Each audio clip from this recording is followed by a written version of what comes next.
Sr. Presidente, eu desloquei-me aqui porque vou falar diretamente para o promotor deste debate, que acho que merece que a pessoa lhe fale nos olhos.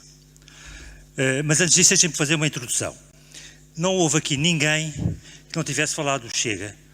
Não houve ninguém que não tivesse referido que o sufrágio dos votos do Chega não eram bem os verdadeiros. Eu tenho de dizer o seguinte: o PS tem 24 deputados municipais, o PC tem 5, o BE tem 3, o PEV tem 2, o LIVRE tem 2, o PAN tem 1. Eu pergunto-lhes qual é a percentagem de cada um. Meus senhores, estes números são falseados, estes números não correspondem à vontade do povo português. O PSD tem 22, a IEL tem 6, o CDS tem 4. Qual é a percentagem de cada um destes? Agora, o Chega tem 6. Efetivamente, corresponde aos votos que tivemos nas urnas.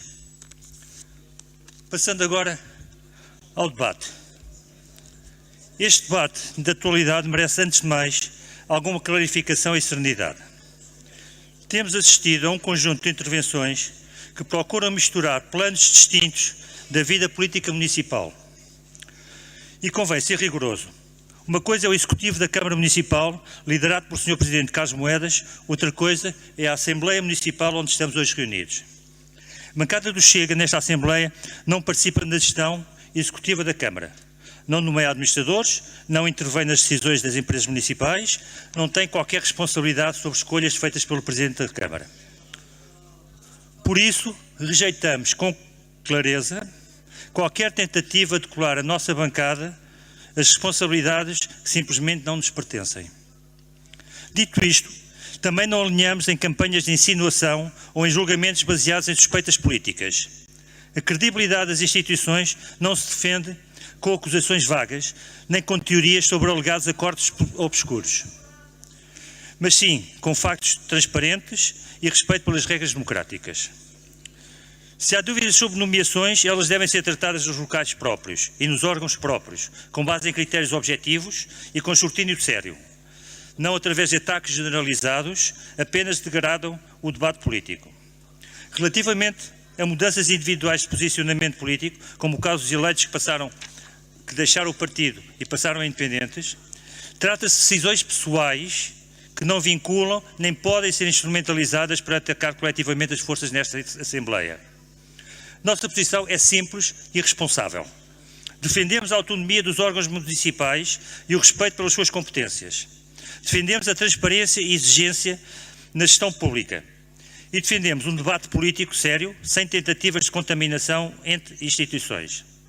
A bancada do Chega, nesta Assembleia, continuará a cumprir o seu papel com independência, responsabilidade e respeito pelos eleitores que aqui representamos. Não entraremos em jogos de confusão política, nem aceitaremos ser usados como alvo colateral em disputas que não são da nossa responsabilidade. Obrigado. Comemoramos hoje o 25 de Abril. Devíamos celebrar a liberdade. Devíamos celebrar o fim de um regime que limitava direitos, restringia opiniões e não permitia aos portugueses escolher livremente o seu destino. O 25 de Abril foi um momento fundamental da nossa democracia. Um momento que deveria ter aberto o caminho à liberdade de expressão, ao pluralismo político e ao livre voto e à alternância democrática.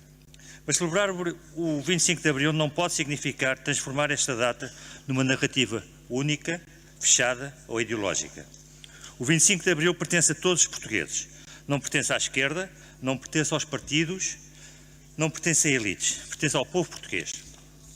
E é precisamente por isso que devemos hoje perguntar: estamos a honrar verdadeiramente o espírito de Abril? Porque o espírito de Abril não é apenas liberdade formal, é liberdade real. Liberdade para trabalhar, para empreender, liberdade para viver com segurança, liberdade para dizer o que se pensa sem medo de censura social ou política. E hoje, mais de 50 anos depois, muitos portugueses sentem que essa liberdade está incompleta. Há portugueses que trabalham toda a vida e não conseguem pagar uma casa. Há jovens que não conseguem construir um futuro no seu próprio país. Há famílias que vivem com medo da insegurança nas ruas. Há cidadãos que sentem que o Estado lhes pede cada vez mais e lhes dá cada vez menos. Senhoras e senhores, o 25 de Abril não foi feito para criar novos privilégios. Não foi feito para perpetuar desigualdades. Não foi feito para criar uma classe política distante das pessoas. O 25 de Abril foi feito para devolver ao povo o poder. E é esse o compromisso que devemos renovar hoje. Comemorar Abril também é reconhecer que a democracia precisa ser defendida todos os dias. Defendida contra a burocracia, defendida contra o centralismo, defendida contra a perda de soberania e contra decisões afastadas da vontade popular. Porque a democracia não é apenas votar de 4 em 4 anos. A democracia é ouvir as pessoas, é respeitar quem pensa diferente, é aceitar o pluralismo político sem rótulos ou exclusões. Comemorar Abril é querer um país mais justo, é querer um país mais seguro e um país onde trabalhar compensa. Comemorar Abril é querer um país que respeite os seus cidadãos com as mesmas oportunidades, mas tratar de formas diferentes o que é diferente. Senhoras e senhores, a melhor forma de honrar o 25 de Abril não é apenas lembrar o passado, é cumprir o futuro, é garantir que a liberdade conquistada não se perde, é garantir que Portugal é um país de oportunidades, porque o 25 de Abril não é apenas uma data, é um compromisso permanente com Portugal e com os portugueses. E não podemos comemorar Abril sem mencionar o 25 de Novembro. Após o processo revolucionário em curso e o verão quente, o 25 de Novembro trouxe-nos a esperança de um Portugal melhor, verdadeiramente democrático, verdadeiramente livre. Mas Novembro só será cumprido quando a direita puder ser direita, quando o voto dos portugueses ditar os destinos do país, quando, numa só palavra, houver democracia. Novembro só será cumprido quando a direita não for apelidada de extremista só por ter opiniões diferentes. Quando estiver instituído que com a perda de eleições se perde também a hegemonia nas instituições, quando a humildade se superpuser à arrogância, quando a tolerância e o respeito fizerem parte do léxico de todos, então sim, Abril foi cumprido. Viva a liberdade, viva Portugal. Sr. Presidente, nós votamos contra a grande maioria dos documentos, abstivemos nos sobre os votos do 25 de Abril, pois não concordamos com os considerantes expressos.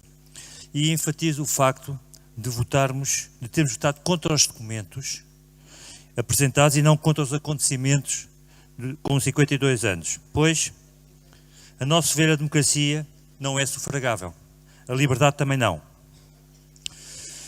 Se o 25 de Abril contribuiu para o fim de um regime autoritário, as portas para a liberdade e a democracia só se abriram no 25 de Novembro. A história e a experiência dizem-nos que se estamos hoje e aqui a discutir livremente o 25 de Abril, é ao 25 de Novembro que o devemos. Depois de Abril, Portugal viveu um período de enorme instabilidade política e social, conhecido como período revolucionário em curso, marcado por nacionalizações forçadas, ocupações ilegais, tentativas de controle da comunicação social e ameaças à liberdade política e económica. Foi nesse contexto que o 25 de Novembro apresentou a afirmação definitiva da democracia pluralista, do Estado de Direito e das liberdades fundamentais. Ignorar o 25 de Abril é ignorar parte essencial da nossa democracia. Ignorar o 25 de Novembro é ignorar o momento em que Portugal rejeitou uma deriva revolucionária e escolheu a democracia representativa. Ignorar o 25 de Novembro é, no fundo, querer contar apenas metade da história.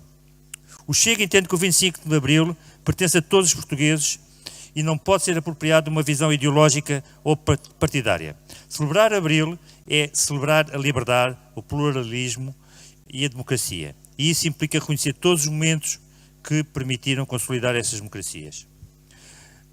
Por isso, não acompanhamos os votos que procuram dividir a memória histórica, omitir factos essenciais e transformar uma data nacional num instrumento político. O 25 de Abril deve unir, não dividir. Deve representar a liberdade, não narrativa ideológica. E deve ser celebrado com verdade histórica. É por estas razões que nós votamos a maioria contra e uma abstivemos. Obrigado.